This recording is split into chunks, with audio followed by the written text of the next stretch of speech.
Our next speaker, Eric Campbell, will discuss the Battle of Cedar Creek, one of the most pivotal and controversial engagements fought in the Shenandoah Valley during the American Civil War. Campbell's the Chief of Interpretation at Cedar Creek and Belle Grove National Historical Park. He's worked for the National Park Service for more than 30 years, 23 of which was here at Gettysburg National Military Park. He has authored more than 24 articles and essays for scholarly publications. His book, A Grand Terrible Drama, From Gettysburg to Petersburg, The Civil War Letters of Charles Wellington Reed, was published in January 2000. As Chief of Interpretation, Eric's responsibilities include overseeing the planning for future interpretation at the park, developing ranger-led programs, interpretive brochures, exhibits, podcasts, trails, and other media. Please join me in welcoming back to Gettysburg, Eric Campbell. Thanks, man. Thank you.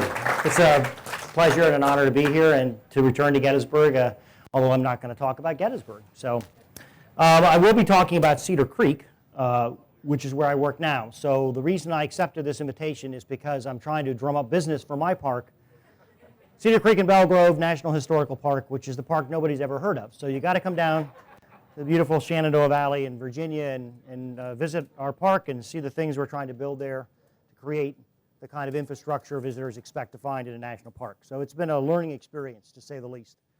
Can you all hear me? Okay, the feedback, I wasn't sure. Okay, so I'm going to talk about the Battle of Cedar Creek.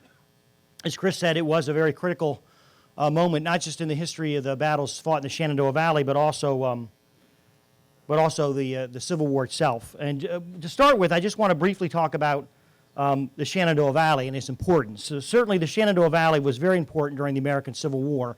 It's not the major theater of operations, of course. That's going to be fought on this side of the Blue Ridge. But it was a very important secondary theater of war. It's obviously used as an avenue of invasion by both sides, but typically by the Confederates, as its direction led straight into the heart of the Union, and it was a backdoor to Washington, D.C. It's also known as the breadbasket of the Confederacy.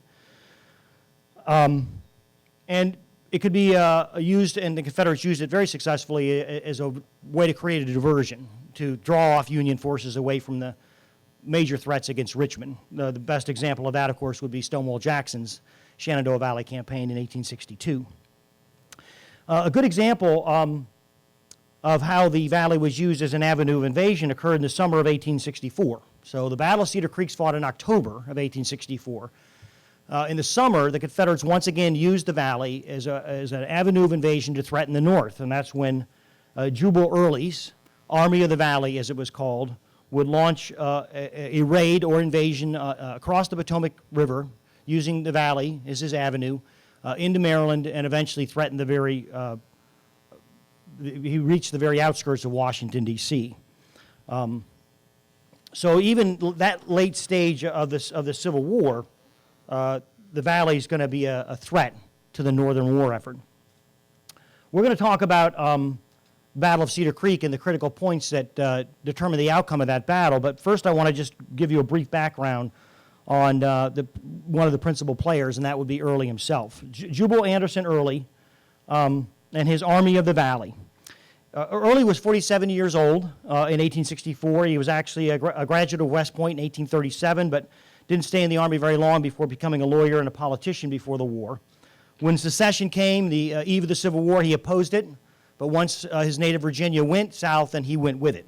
And very quickly, he became one of the principal commanders that General Robert E. Lee would rely upon, rising up through the ranks, up the command ladder from regimental to brigade to division command. He was actually commanding a division in the Army of Northern Virginia by May of 1863.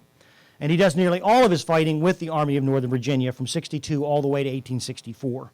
He assumed command of the 2nd Corps of the Army of Northern Virginia in May, following the Battle of Spotsylvania Courthouse, and would lead it throughout the rest of the war. He's notoriously quick-tempered, witty, and profane. He's stooped by arthritis, so thus he appears much older than his 47 years. That, along with his temper, caused Lee to nickname Early my bad old man. He is one of the few men that can actually swear in front of Lee and get away with it. I think the best succinct or concise description of Anderson comes from one of his soldiers, and this appeared in a newspaper at the time. This soldier simply described his commander as this: Early is as brave as he is homely, and as homely a man as any man I ever saw. The campaign that Early led that summer into the heart of Maryland and to the outskirts of Washington, D.C. was certainly one of the most brilliant conducted by a Confederate commander throughout the war.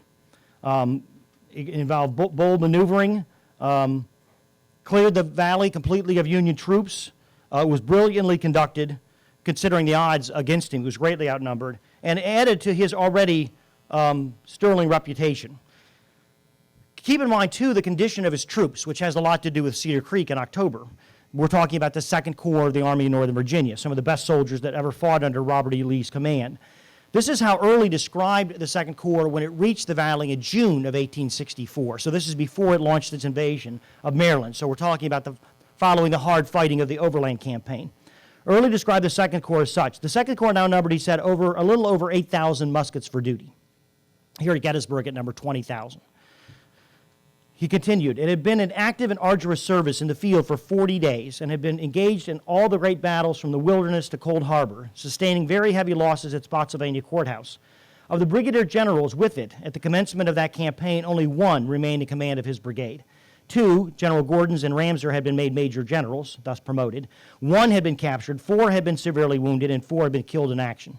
Constant exposure to the weather, a limited supply of provisions, and 2 weeks' service in the swamps north of the Chickahominy had told on the health of the men. Divisions were no longer stronger than brigades ought to have been, nor brigades stronger than regiments.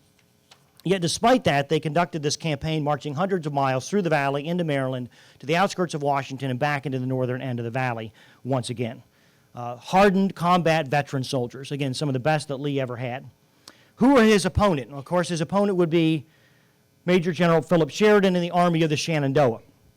Just quickly, Sheridan himself, before the fall of 1864, when he took command in the valley, had been a West Point graduate in 1853, so he's much younger than his opponent. He's only 33 years old in 1864. Pre-war, he'd served out in the western frontier. He had been a quartermaster at the beginning of the Civil War, a colonel of infantry, and later a commander of a cavalry regiment. He took over a division of infantry and fought in the western theater, places like Perryville, Stones River, Chickamauga, and Chattanooga, where he came under Grant's eye, and that's, of course, when Grant brought him east, and he took over all the cavalry in the Army of the Potomac, starting in the spring of 1864. It will be Sheridan that Grant taps to take over the valley in the fall. Grant needs somebody to take care of this problem in the valley. The Shenandoah Valley had always been a problem to Union forces. They'd lost so many battles there, starting in 1862, when Stonewall Jackson literally marched rings around them, that now the valley was known amongst the Union soldiers as the Valley of Humiliation. Though not everybody agreed with Sheridan's appointment, again, being so young, this is his first independent command, Grant firmly believed in Sheridan, and Sheridan, as we know, proved him right. This is how one of Sheridan's contemporaries described Sheridan himself. Sheridan, at this time, was about 33 years of age, short, stocky, a man of dark complexion and rather gloomy expression when in repose. In action, however, his eyes fairly blazed, and the whole man seemed to expand mentally and physically. His influence on the men was like an electric shock, and he was the only commander I've ever met whose personal appearance on the field had an immediate and positive stimulus to battle. Many of our generals were warmly loved by the soldiers, but none, to the best of my relief, carried such a convincing air of success to the minds of his men, or could get the last ounce of strength out of their bodies as when any effort was demanded, in the style of Philip H. Sheridan. They simply believed he was going to win, and every man apparently was determined to be on hand to see him do it. And that's certainly true, as we'll see at Cedar Creek in October.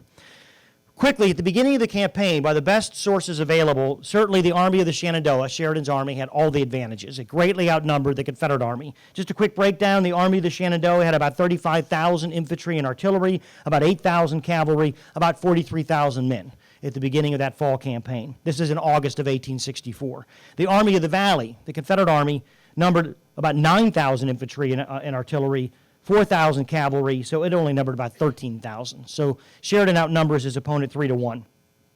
At the end of the campaign, and the Battle of Cedar Creek comes at the very end, the odds hadn't changed that much. Yeah, the Army of the Shenandoah is slightly smaller. It's down to 24,000 infantry and artillery, 7,500 cavalry, 31,000.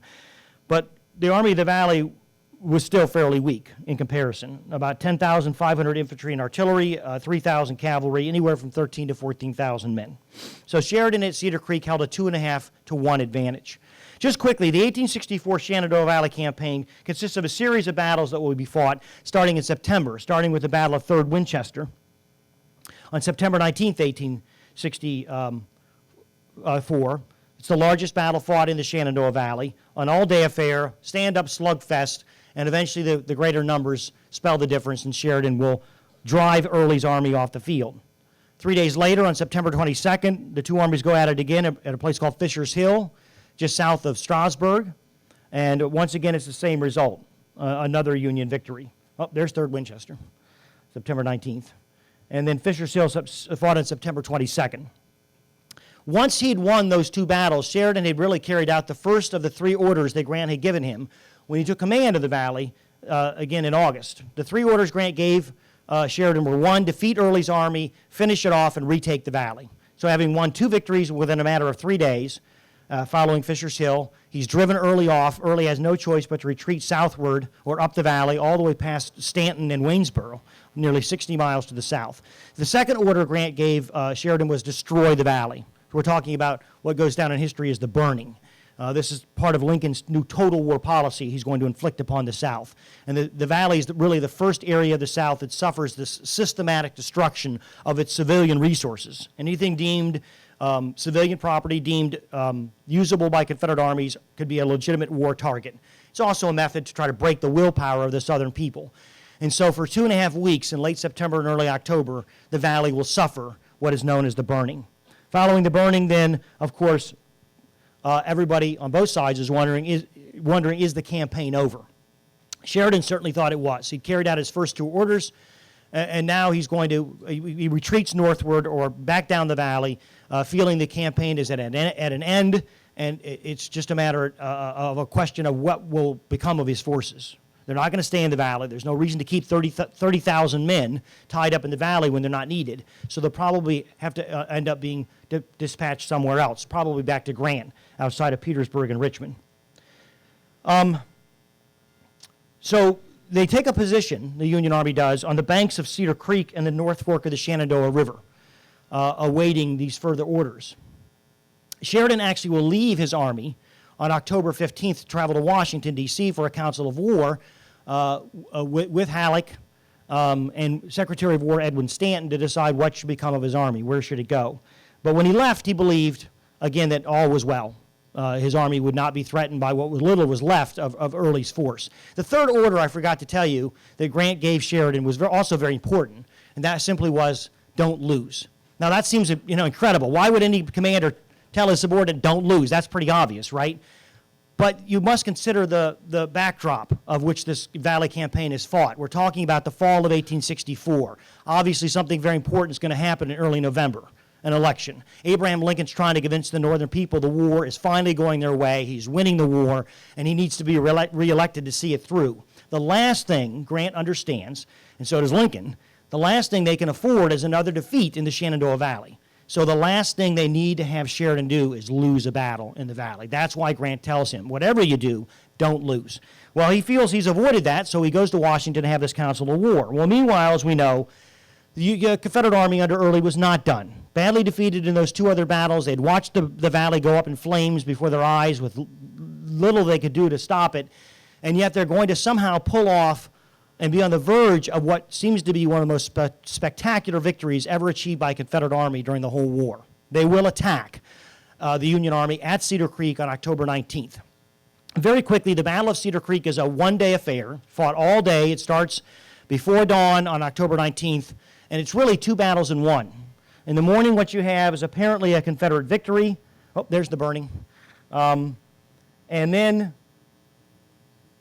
they drive the Union Army off the field, apparently, and win against all odds a spectacular Confederate victory, followed a few hours later that afternoon by an overwhelming Union counterattack, which turns the battle around, drives Early's army off the field, and eventually achieves Sheridan a decisive victory that ends this campaign. So the Battle of Cedar Creek is a morning battle, a Confederate victory, followed by a Union counterattack in the afternoon.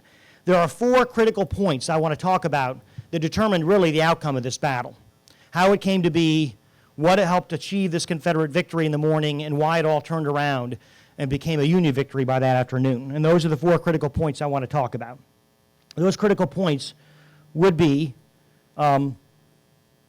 Early's decision to attack in the first place. As we'll talk about in just a second, he faces incredible odds. It's amazing to me that he even decided to attack the Union Army at Cedar Creek, despite those odds. Secondly, we'll talk about the Confederate plan itself that apparently led to this Confederate victory, this spectacular Confederate victory that morning. The third critical point is what's simply known today as the Fatal Halt, that late morning where the Confederate advance will slow down and finally stop. And lastly, we'll talk about Sheridans Ride, which turns the battle around to make it become a Union victory. Okay, so the first question we're going to talk about is Early's decision to attack. Keep in mind, you're not only facing, if you're Early, incredible odds, because remember, as I just detailed to you, Early on the eve of the Battle of Cedar Creek is outnumbered 2.5 to 1. But he's also facing a Union Army positioned in a very strong defensive position. It's going to be the Union Army, the Army of the Shenandoah, is divided into 3 corps, and it's going to be positioned along the banks of Cedar Creek in the North Fork of the Shenandoah River. If you've ever been down to Cedar Creek, and you need to come down and visit so you can see this firsthand, the banks of Cedar Creek are very steep. It's a very, very good defensive position. And then 2 of the 3 corps will actually entrench themselves. They'll dig in very strong entrenchments. You know, by the normal rules of war, if you're Early and trying to attack an enemy in that position, you need to have greater numbers. I mean, the basic principle is if you're going to attack an enemy strongly entrenched, you should outnumber the enemy 3 to 1. Here, the tables are reversed, completely reversed against Early. He's outnumbered 2.5 to 1, and yet he's being asked to attack. And here's a description of how strong that Union position was. This comes from a man named Augusta Dickert. He was in Kershaw's division at Cedar Creek, and he later wrote, the enemy, the Union Army, was posted on almost an impregnable position on the bluff overlooking Cedar Creek, while in their rear was a vast plateau of several miles in extent. The enemy's breastworks were built of strong timbers with earth thrown against them with a deep trench on the inside. The breastworks wound in and out of this creek, some places jutting out almost to the very brink, and at others several hundred yards in the rear on the plateau, but 50 feet or more above the level of the creek, and gave excellent positions for artillery batteries. In front of this breastwork, from 40 to 50 feet in breadth, was abattis, which is the forerunner of barbed wire, all those tree branches thrown out in front and sharpened. Again, a very strong position. And yet Early's being asked to attack this position. Why would he do it? Well, here's why he's going to do it. This is part of a letter that Early got from General Lee on September 27th. So that's 5 days following the defeat at Fisher's Hill. And in it, what you're going to see is not only advice Lee is giving Early, but if you read between the lines, what you're really seeing is Lee rebuking Early, basically calling him out for not doing better. Lee says, I very much regret the reverses that have occurred to your army in the valley, but trust they can be remedied. The arrival of Kershaw will add greatly to your strength. Lee's going to send Kershaw's entire division, just under 3,000 men, to reinforce Early following the defeat at Fisher's Hill. Lee continued, it will require that everyone should exert all his energies and strength to meet the emergency. One victory will put all things right. One victory will put all things right. You must do all in your power to invigorate your army. It will require the greatest watchfulness, the greatest promptness, and the most untiring energy on your part to arrest the progress of the enemy in the present tide of success. I have given you all I can. You must use the resources you have so as to gain success. The enemy must be defeated. I rely upon you to do it. Don't you think that Early is already trying his best? And here's Lee telling him, you've got to try harder. So when Robert E. Lee tells you to try harder, you're going to try harder. And that's why he's going to attack. So that's the first critical point. He's being rebuked by Lee and thus being forced into to making an attack against what appears to be impossible odds. That leads us to our second point, okay? And that is the plan itself.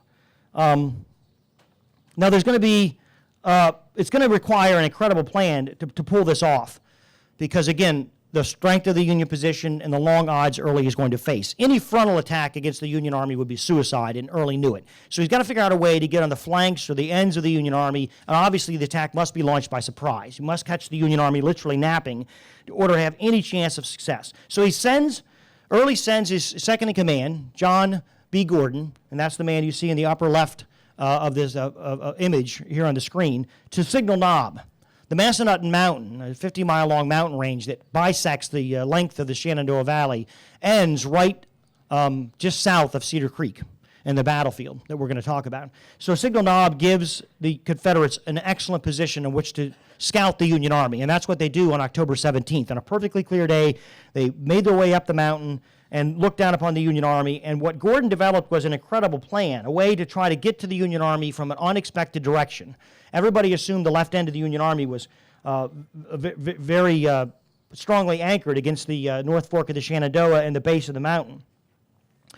Just for a second, consider the long odds against him. He's outnumbered 2.5 to 1. As I said, the Union Army's entrenched on high ground with a river in his front.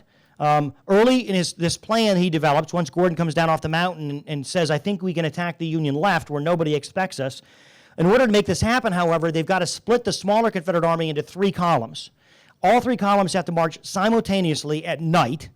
The largest column under Gordon, which numbers over half the Confederate Army, probably 7,000 to 8,000 men, has to cross the North Fork of the Shenandoah River at night, not once, but twice. Then the columns have to arrive at their launching points, their attack points, at the right time, and then launch their attacks in a coordinated fashion. And they have to do this with complete concealment. No noise must be made. Complete silence must be maintained, for if the Confederate approach march is detected, then of course the Union Army, being much larger, will simply strike out and destroy each of the 3 columns in turn. These 3 columns have to coordinate their attacks and thus reconstitute the Confederate Army rapidly. It's a very risky plan, and it requires perfect coordination. Now you tell me about another battle where different columns, attack columns, reach their attack points at the right time and launch their attacks on time.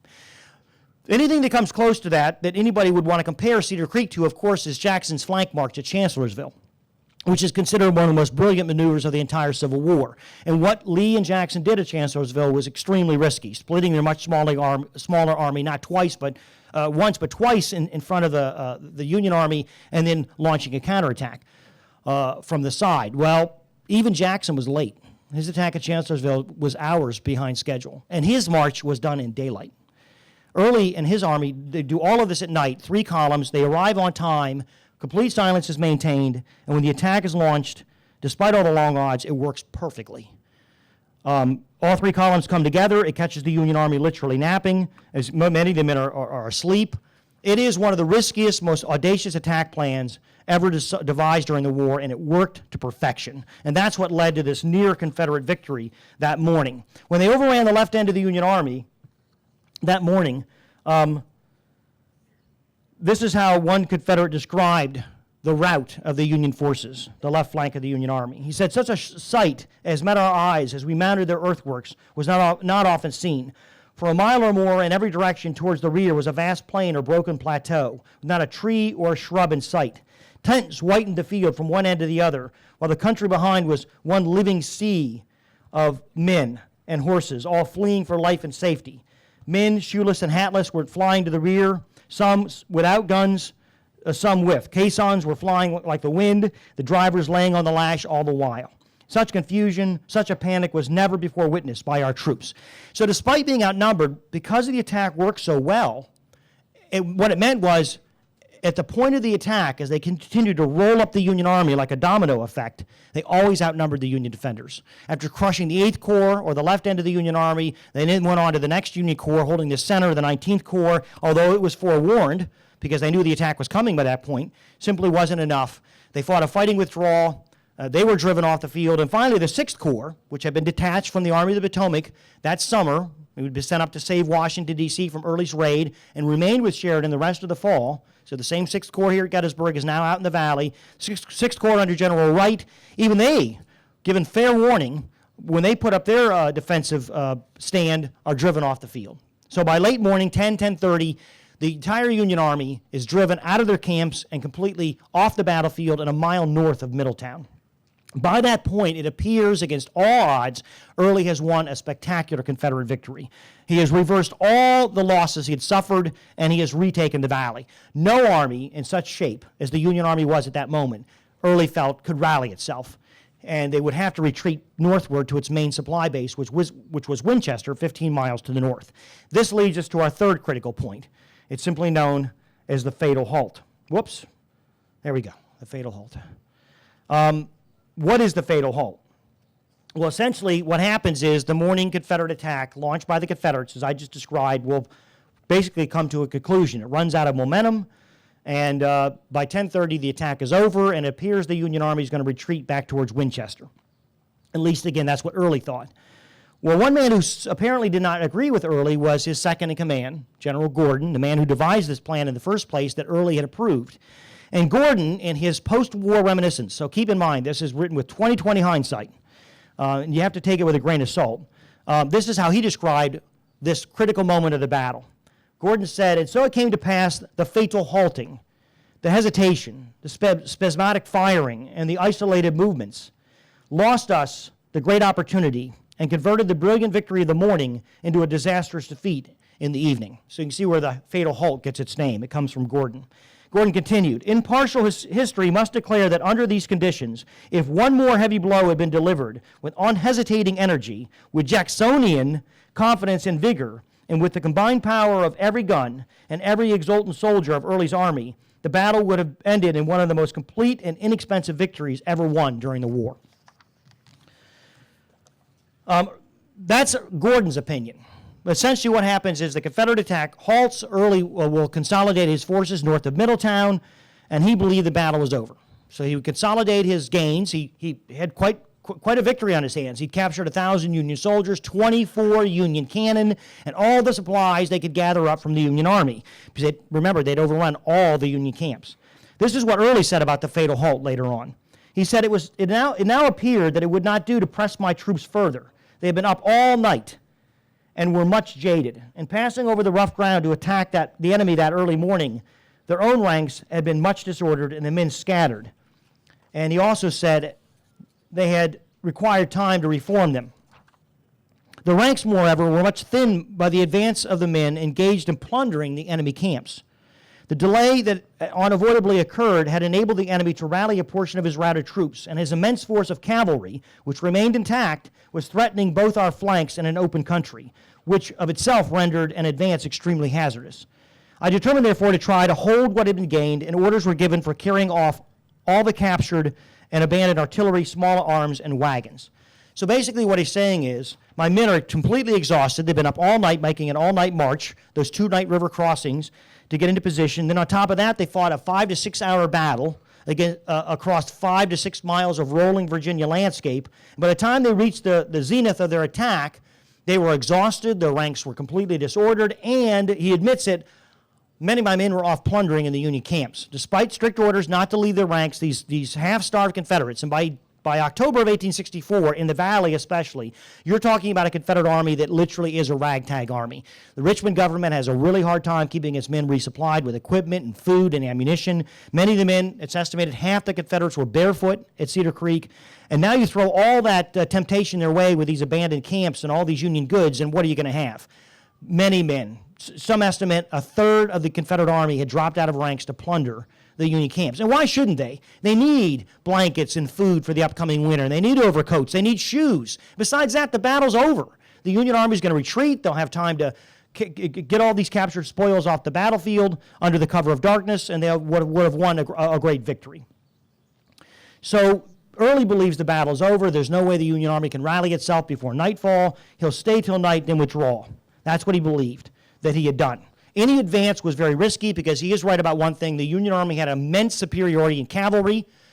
Sheridan had about 8,000 troopers, well-equipped, well-mounted men, which he himself Early could not really resist. His cavalry, by that point, couldn't even compare to the Union cavalry. To try to advance against that, and the Union cavalry still was intact, would be very risky. So for all those reasons, Early simply believed, we've done enough. Let's just consolidate our gains, and we'll retreat under cover of darkness, and the victory will be ours.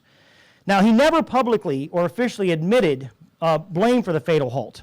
Early would never publicly come out and say, yeah, I made a mistake. But he seemed to actually privately admit his mistake shortly afterwards. This is what he said to his cartographer, his famous map maker, Jedediah Hotchkiss. He would send Hotchkiss with a map of the battle and an official report to General Leaves a few days after the battle down in Richmond to try to explain what happened. And Hotchkiss recorded this conversation he had with Early in his diary. This is what Hotchkiss wrote. Thus, one of the most brilliant victories of the war had turned into one of the most disgraceful defeats, all owing to the delay in pressing the enemy after we got to Middletown.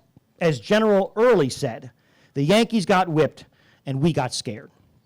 So at least he's admitting that to his map maker, Major Hotchkiss. 4 days later then, when Hotchkiss traveled to Richmond, this is what he told Early. This is what Early told Hotchkiss. Early told me not to tell General Lee that we ought to have advanced in the morning at Middletown, for, he said, we ought to have done so. So behind the scenes, he's admitting to his mistake.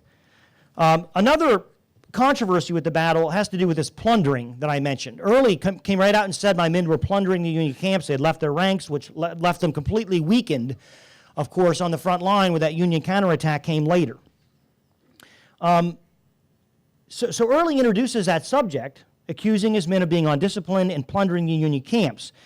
This charge is going to be it goes right back to the Fatal Halt controversy, and it's going to be argued against by other people in the Confederate Army. Gordon, is an example, tried to later say, no, this plundering was never as widespread as Early said it was. Some Confederates said it never even happened, but most of the accounts seem to indicate it certainly did. It was just a question of how many of the Confederate soldiers had actually left the ranks to plunder. Again, some accounts, and a lot of them say up to a third of the Confederate Army were plundering the Union camps. And they basically admitted it. Well, one soldier in the front ranks, a Sergeant John Worsham of the 21st Virginia, he later described exactly why the Confederates left the ranks and plundered, later admitting it had happened. And he tried to describe why. This is what he wrote. The world will never know the extreme poverty of the Confederate soldier at that time. Hundreds of men who were in the charge captured the enemy's works were barefooted. Every one of them was ragged. Many had nothing on but what they carried, and none had eaten a square meal in weeks. In passing through Sheridan's camp, they had a great temptation thrown their way. Many of the tents were open, and in plain sight were rations, shoes, overcoats, and blankets. Some of the men stopped, secured well-filled haversacks. The temptation to stop and eat was too great. Others tried on shoes. Others put on warm pants in place of tattered ones. Others got overcoats and blankets, articles so much needed for the coming winter. In this way, Early's men were straggling, and this accounts for his thin ranks at the front. So that's the Fatal Halt. The final critical point of the battle, which turned it all around, of course, would be Sheridans Ride.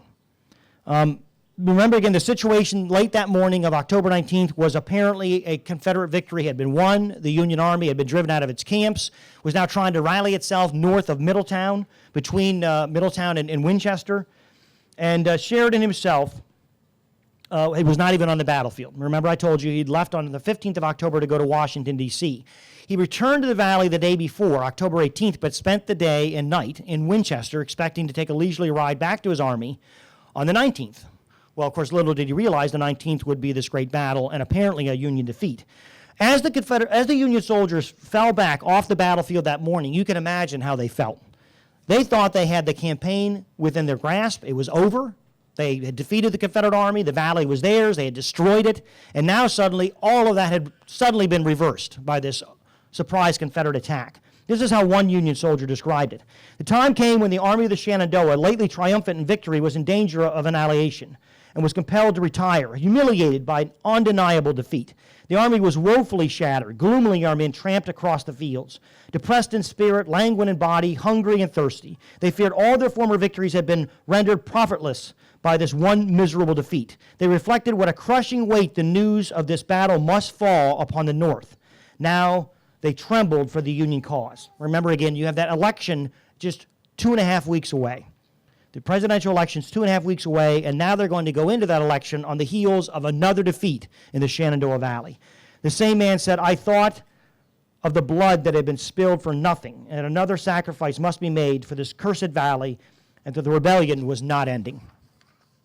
Sheridan himself, of course, would get up that morning, hearing rumors of fighting at Cedar Creek. He listened. He heard the distant boom of artillery. He thought maybe it was a skirmish, so he eventually, after breakfast, mounts a horse. He and his staff start riding along the Valley Pike back towards their army, and of course more and more rumors start to come in. The noise of battle gets louder. Then they meet the first retreating Union soldiers, retreating almost 15 miles from the battlefield. And of course, when they see their commander, they start telling him it's over. We've been defeated, disaster at the front. So quickly he starts to speed up his pace.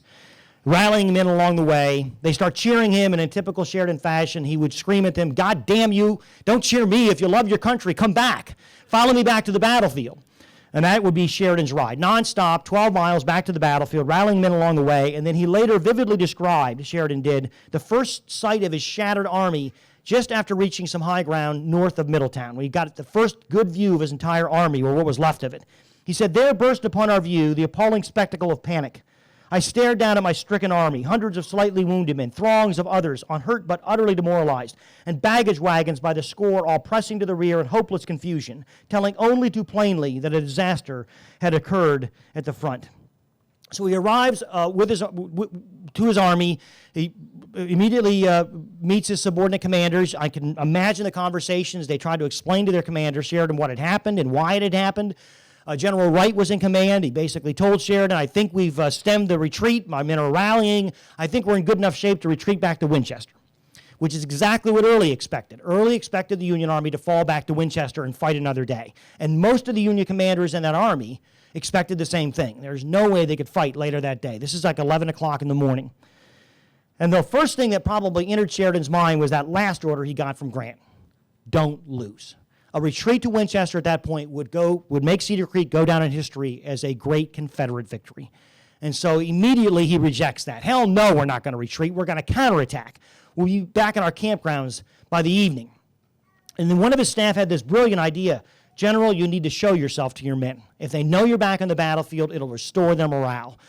So Sheridan's ride isn't just his ride back to his army. At this point, he starts riding along the length of his battle line, showing himself to his men. And one moment, everything reverses. These men, as I just read, were depressed, demoralized. They had suffered another defeat in the valley. They thought all was lost. And suddenly, here coming along the line is their commander, which they didn't know he was back on the field, showing himself, rallying and telling them we're going to counterattack. And you can imagine it was like an electric shock. The men immediately responded to it. One man described it very well. He said, "The men sprang to their feet and cheered only as men under such circumstances can. Hope and confidence returned at a bound. No longer did we merely hope the worst was over, that we would hold our ground until night, or at worst make an orderly retreat to Winchester. Now we all burned to attack the enemy, to drive him back, to retrieve our honor, and sleep in our old campgrounds that night."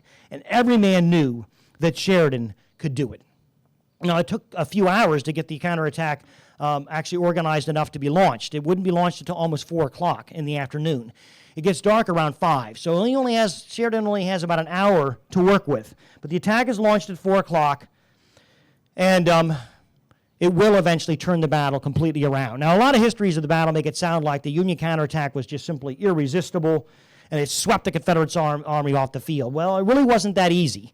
The initial Union counterattack, which hit the Confederate line, met very stiff resistance. Despite being outnumbered, despite the lack of men at the front, the Confederates plundering Union camps, the Confederates on the front line put up a very, very stiff defense, and for a moment, the battle hung in the balance. Really, the Union counterattack was stymied in its tracks. But eventually, having more men, they were able to work around the flanks of the Confederate army. Once the retreat began, it would turn into a rout when the cavalry was sent in. Again, that immense force of Union cavalry I mentioned is now going to sweep in, especially against the Confederate left, and panic just inflicts the Confederate lines. Once they hear about the Union cavalry outflanking them, the retreat literally turns into a disorganized rout. Leading part, of course, of that Union cavalry sweeping across the Union left was a division under the command of George Armstrong Custer. He was at Cedar Creek as well. And so the Confederates will retreat all the way across the battlefield they'd fought so hard that morning to take. Past Belle Grove, the Union headquarters, past Cedar Creek, back through Strasburg, all the way to Fisher's Hill. What was left of Early's army would rally that night at Fisher's Hill, almost 24 hours from the time they'd started their march the night before. And thus, Sheridan had snatched a victory out of the jaws of defeat. He had turned the whole battle around. And of course, it has huge impacts, not just in the valley, but the whole war. Militarily, Cedar Creek will end further major Confederate resistance in the Shenandoah Valley. The valley will remain in Union hands throughout the rest of the war. And secondly, and very importantly, of course, that has that political impact of helping Lincoln ride into the election day 2.5 weeks later on the heels of a great Union victory at Cedar Creek. Just to remind people what was happening, a poem had been written about Cedar Creek called Sheridans Ride by a man named Thomas Buchanan Reed. it appeared, that poem, and if you ever read it, it's a great poem. It was so famous at one point that all Northern school children memorized that poem in the years after the Civil War. If you read it, it actually makes more of a hero out of Sheridan's horse, Rienzi, than it does Sheridan. You look at the poem looks at the ride through the horse's point of view. But the point is, it appeared on the front page of Republican newspapers on election morning, reminding people we are winning this war. And of course, I'm not saying that Lincoln would not have been reelected if they had lost the Battle of Cedar Creek, but a close election now turns into a landslide. And of course, once Lincoln's reelected, it's the beginning of the end for the Confederacy. It's just a matter of time. So Cedar Creek goes down is a very important battle in the Civil War, and certainly one of the most controversial. One man who described this very well was the same man who helped almost achieve a Confederate victory at Cedar Creek, and that is John Gordon, the second in command of the Confederate Army. In his post-war memoirs, he wrote about this battle and its controversy, and this is how he summed it up, which I think is a very good summary of the Battle of Cedar Creek. He said, "No battle of the entire war, except Gettysburg, has provoked such a varied and conflicting comments and such prolonged controversy as this remarkable engagement between Sheridan and Early at Cedar Creek. No battle has been so gratefully misunderstood in important particulars, nor have the accounts of any battle been so productive of injustice to certain actors in it, nor strangely effective in converting misapprehensions into so-called history." Thank you.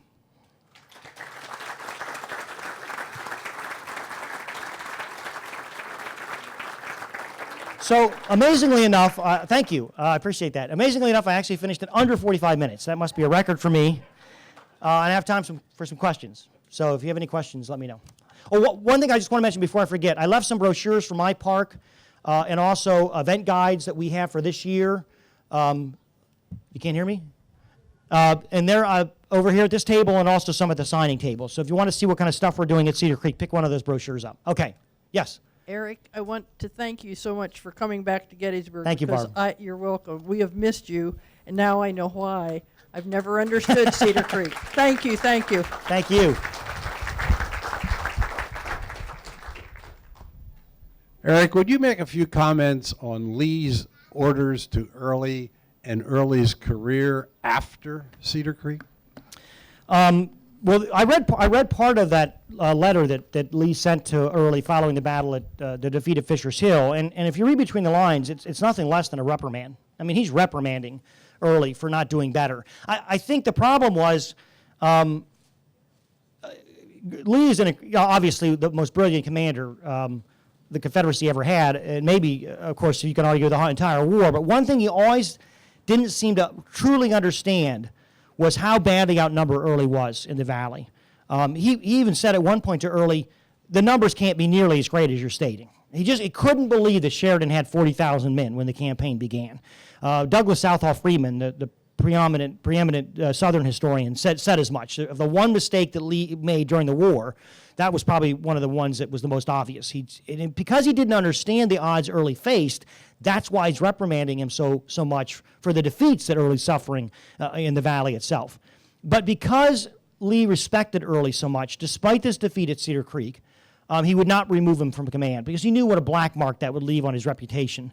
And so what he did instead was the next best thing. Now understanding the Valley was lost and there was no reason to keep troops in the Valley, and Lee desperately needed troops outside of Petersburg, Lee took almost all of Early's troops away from him, but left him in command of the Army of the Valley. So by the time all his troops are gone, Gordon and all of his troops went back. The whole Second Corps went back to Lee. And of course, who commands the Second Corps later in the war, at the very end of the war? It's Gordon. Early's only got 1,500 men left. So he might still be commanding the Army of the Valley, but it's a shadow army. And it's only after the final defeat at Waynesboro, a Union cavalry force, including Custer and Merritt, traveled down through the Valley in March of '65. They just smashed what was left of Early's army, and I wouldn't even call it a battle, at Waynesboro. That's when Lee had no choice. He had to remove Early from command, and that's when he finally did. But of course, by that point, you're less than a month away from the end of the war. So that's when he was removed, in March of '65. Yes? Oh. What do you think about the relative importance on the election of 1864, the fall of Atlanta, or Sheridan's victories in the Shenandoah? So which one's more important, you mean? Yeah, so certainly you will have to argue, okay, what helped Lincoln get reelected more, the fall of Atlanta or what Sheridan did in the Valley? Well, certainly Atlanta has a huge impact. That occurs in early September 2nd, I believe. So maybe if they'd lost at Cedar Creek, say the Union Army Sheridan gets defeated at Cedar Creek, Lincoln would have been reelected anyway. But so I'm not. I would have to argue probably that they're of equal importance. You know, I'm biased, but I'm not going to sit here and tell you that what Sheridan did in the Valley was more important than Atlanta. I mean, Atlanta is really important. But keep this in mind. When it comes to total war, the best example most people think of course, is Sherman's March to the Sea when he marches through Georgia. Gone with the Wind was on last night. I watched part of it. And that famous scene where, Atlanta burns and then he takes off to march across to Georgia, that happens after the election. Atlanta's not burned till later in November, and the March to the Sea is in December. So it's only the capture of Atlanta that comes before the election, and Sheridan. So that's why I give them equal weight. Certainly Lincoln understood what Sheridan did, and he wrote him a personal thank you. Lincoln did to Sheridan just following Cedar Creek, thanking him and his army for the great work they'd done in the Valley, understanding certainly how important it was in helping get reelected. Yes? Oh, okay, we're going to go over here. Yes? Yeah, I just wonder if you could say a little more about the role of cavalry, and was there some Confederate cavalry left at the time of the... The question was about cavalry in the Valley. In no time during the war that I know of did the cavalry play such an important role as in an attacking role, an aggressive role. And that's only because Sheridan, one, not only had this immense cavalry force at Winchester, 3rd Winchester, he had nearly 9,000 troopers, mounted and well-equipped and well-armed. And the attack they made at Winchester, you can argue, is the single largest cavalry assault ever made during the war. 6,000 troopers in one attack. Yeah, Brandy Station's a bigger battle, but the separate attacks and counterattacks at Brandy Station are smaller in number individually than what happened at 3rd Winchester. And the second thing about that is Sheridan can only do that against Early with his cavalry because Early didn't have any cavalry. He had some, but by 64, keep in mind the Confederates have to remount themselves. If they lose a horse, they got to go home and get another one. It's not the government that gives them horses. So Early's cavalry just paled in comparison to the Union cavalry. And the best example of that is the Battle of Tom's Brook, which I didn't even mention, October 9th. It really wasn't a battle at all. It was cavalry against cavalry, and the Union cavalry just routed what little was left of Early's cavalry right off the field and chased them over 20 miles beyond Woodstock, so it became the Woodstock races. So Sheridan understood the importance and the power of cavalry, and he also understood the advantage he held in cavalry, and he put it to the best advantage. And that does have a huge impact on the campaign. Yes, right here. Eric, where did the Union High Command believe Early's army was located before Cedar Creek, and what did they think they were doing? Where did the Union High Command think Early was? Well, amazingly enough, why would this attack be a surprise when you consider that on the 13th of October, just 6 days before the battle, Early actually showed up at Hupp's Hill, which is just south of Cedar Creek, and just north of Strasburg. So, I mean, literally within sight of the Confederate lines, and he bombarded the Union lines, and there was a small skirmish there at Hupp's Hill. So certainly they knew they were on site. Yet 6 days later, they acted like the Confederates were nowhere nearby, and that's because they had fallen back to Fisher's Hill, which is south of Strasburg. And even though the Union High Command had sent out reconnaissances, they didn't really encounter any large Confederate forces. So I think they believed that, Early was probably at Fisher's Hill, which is 5 to 6 miles south of the Union Army, but they totally lost respect for the Confederate Army at that point because they'd beaten them so badly at 3rd Winchester and Fisher's Hill and burned the valley, they didn't really think they posed a threat. They should have, obviously, with hindsight looking back, understand, and Hupp's Hill should have told them that because they literally were attacked by the Confederates at Hupp's Hill. So it was obviously an oversight. Well, right here. When people come to visit you, what's the status of preservation of the things you've talked to us about, and what kind of interpretation can you guys provide? Oh, that's a good question. Thank you. So if you come to the park where I work, Cedar Creek and Belle Grove, you're going to find a partnership park. It's a little confusing because we have partner groups that we work with, like Belle Grove and National Trust for Historic Preservation, the Cedar Creek Battlefield Foundation, Shenandoah Valley Battlefield Foundation, and there's different visitor centers. Ours, actually, since we're so new, our visitor center, which is called a visitor contact station, is in a strip mall, so we're easy to miss. But look up our address when you pick up that brochure I told you about, or Google us online and find us. and get our address, and it'll take you right to us. We have a fiber optic map, which is an electric map of the Battle of Cedar Creek. We've got exhibits and displays. So that opened in 2013. That's only 3 years old. You'll find the partner sites that have been there long before the Park Service arrived. As far as the state of preservation, we have a long way to go, although we made progress. So as an example, there's 3,700 acres within the park boundary. Of that, 1,500 are preserved. So more than half the park acreage is still unprotected, is in private hands. Everything in the central and northern end of the battlefield is unprotected. Nothing's been saved where the Union counterattack occurred, which is unfortunate. But the good news is we made progress. The Park Service, when I arrived in 2009, owned 8 acres. Not 80, 8. Now we own 95. So in the last 7 years, we've acquired over 85 acres. We just opened this spring a 1.5 mile long new walking trail, a loop trail that covers where part of the Confederate attack occurred against the 8th Corps, including where the troops of Colonel Rutherford B. Hayes, future president, his troops fought along a ridge, and where he was defeated. We own one of the only three monuments on the park is the 8th Vermont Monument, which we just completely restored and rededicated last weekend. So there's things to see, walking trails. There's a self-guided auto tour I've put together, and we have a brochure for that. We're going to have wayside exhibits and directional signage going in next year. So we're making progress, but we still have a ways to go. Of the 1,500 acres that are preserved, about 300 are actually accessible to the public. So the next big thing we're working on, besides the waysides and the directional signage for the auto tour, are more walking trails. I think we're out of time, right? Okay. Thank you very much for having me back. It's been great.